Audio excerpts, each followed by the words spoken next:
Bismillahirrahmanirrahim. Assalamualaikum warahmatullahi wabarakatuh. Alhamdulillahirrabbilalamin. Wa bihi nasta'in wa ala umuri dunya waddin. Wassalatu wassalamu ala asrofil anbiya'i wal mursalin sayyidina wa maulana Muhammadin. Amma ba'du. Anak-anak siswa-siswi SDN Kuluran yang berbahagia, alhamdulillah kita masih diberikan kesempatan oleh Allah berupa nikmat sehat sampai dengan hari ini. Kita lanjutkan pelajaran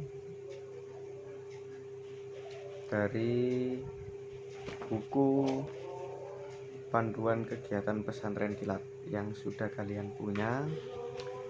Tolong dibuka halaman 9 tentang bersuci atau toharo.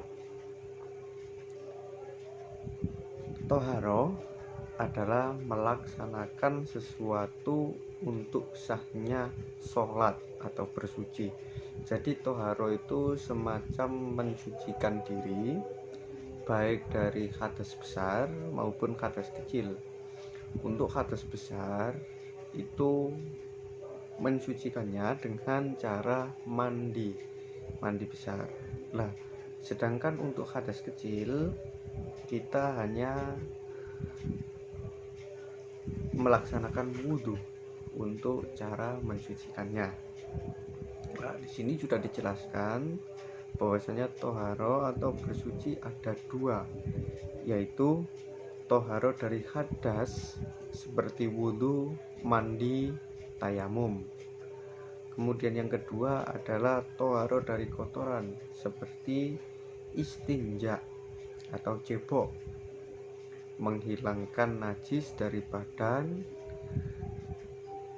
pakaian, dan juga tempat yang kita tempati. Nah, untuk toharo dari hadas itu yang pertama, yakni hadas dibagi menjadi dua, yakni hadas besar dan hadas kecil. Nah, untuk toharo dari kotoran dan najis itu bermacam-macam, mulai dari kotoran yang menempel pada tubuh kita, itu kita sucikan, kita bersihkan, kemudian kita mandi. Kemudian ada kotoran yang menempel di pakaian, kita cuci. Kalau menempel di tempat yang kita tempati harus kita pel. Nah, adapun setelah buang air kecil maupun buang air besar, sampean juga wajib untuk mensucikannya. Caranya gimana? Dengan cara cebok atau sing biasa sampean kenal iku cewok. Nah, mari ngengek sampean cewok, mari kencing, pipis juga sampean harus cewok. Setelah cewok ya, kok sampean kepengin melaksanakan sholat atau ingin membaca Al-Quran tadarus, maka sampean wajib untuk menghilangkan hadas, yakni dengan cara berwudu. Lah, wudu semuanya sudah mengerti kan doa dari wudu. Nanti bisa ditulis doa wudunya sebagai tugas. Kita lanjutkan. Nah, untuk menghilangkan hadas besar atau kecil atau bersuci itu sampean bisa menggunakan yang paling utama adalah air itu paling utama. Yang kedua, kalau tidak ada air, sampean bisa menggunakan debu ya, debu biasa yang menempel di kaca-kaca atau lain-lain. Nah, yang ketiga, bersuci menggunakan batu. Nek sampean ndok tengah alas biasa gak ono debu, itu bisa menggunakan batu, atau bisa juga menggunakan daun kering. Lah, biasanya di tengah alas karena mau no air, sampean kebelet ngengek, kebelet pipis, sampean bisa mensucikan menggunakan batu. 3 kali sampai hilang baune, hilang tetesane, atau hilang airnya sudah hilang. Kalau kencing itu sudah suci kalau memang nggak ada air.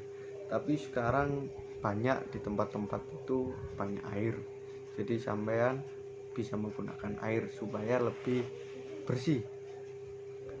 Nah, untuk macam-macam air itu ada 3. Sini dijelaskan. Yang pertama adalah air suci dan bisa mensucikan. Air wis suci ya iso digawe nyuceni. Adalah air yang turun dari langit atau air hujan, atau muncul dari bumi, air sumber yang muncul dari bumi, dan tidak berubah sifat sucinya seperti air embun, air laut, air hujan, air sungai, air salju, dan air es. Semua itu air yang suci dan juga bisa mensucikan. Mensucikannya apa? Dengan cara ketika sampean mencuci baju. Nah, air itu suci bisa dibuat mensucikan baju, mensucikan diri, dan lain-lain. Yang kedua adalah air suci yang tidak mensucikan. Ingat, yang pertama tadi air suci yang bisa mensucikan. Yang kedua, air suci yang tidak bisa mensucikan. Contohnya apa?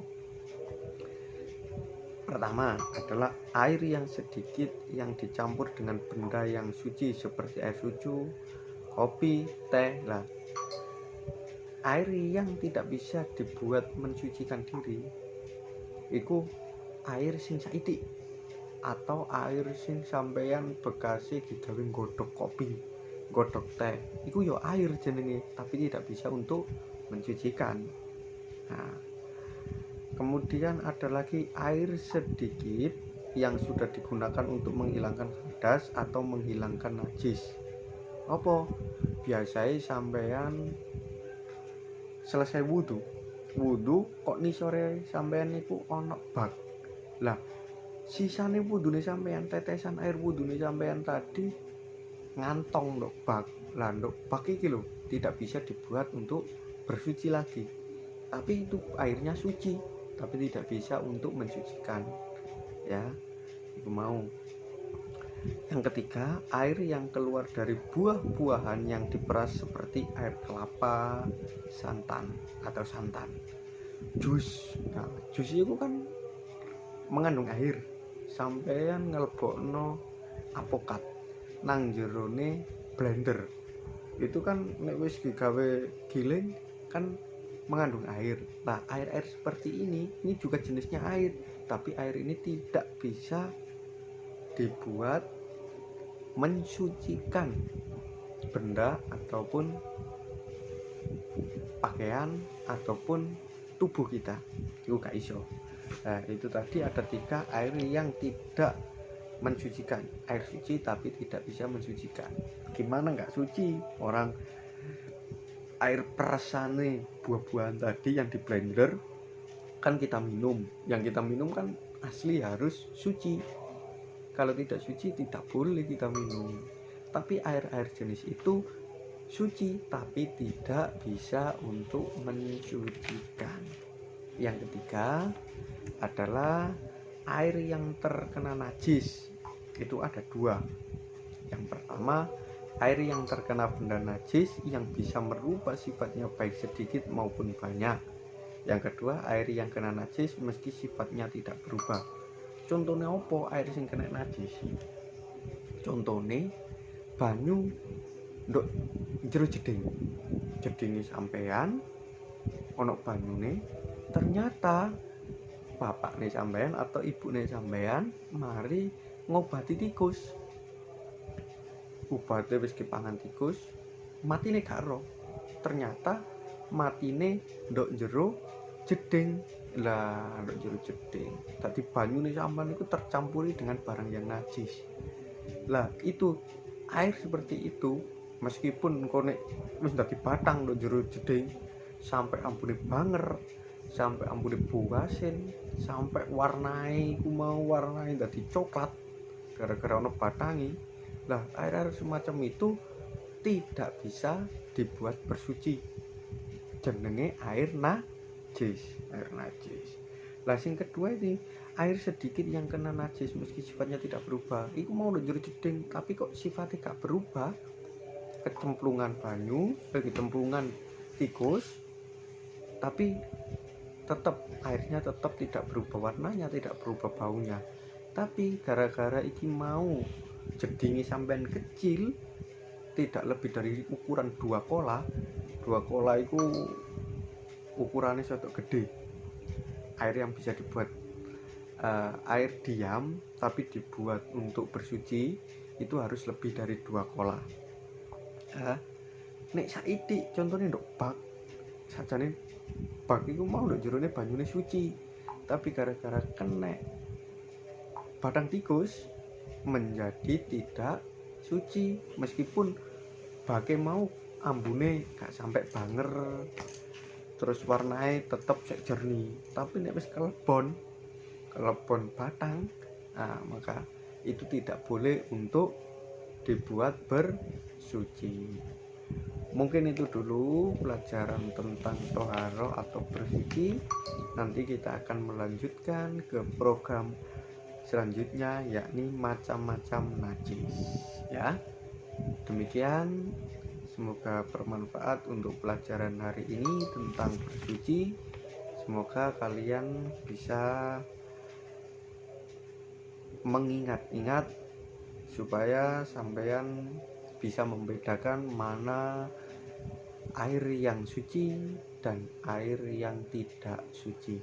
Demikian, semoga bermanfaat. Assalamualaikum warahmatullahi wabarakatuh.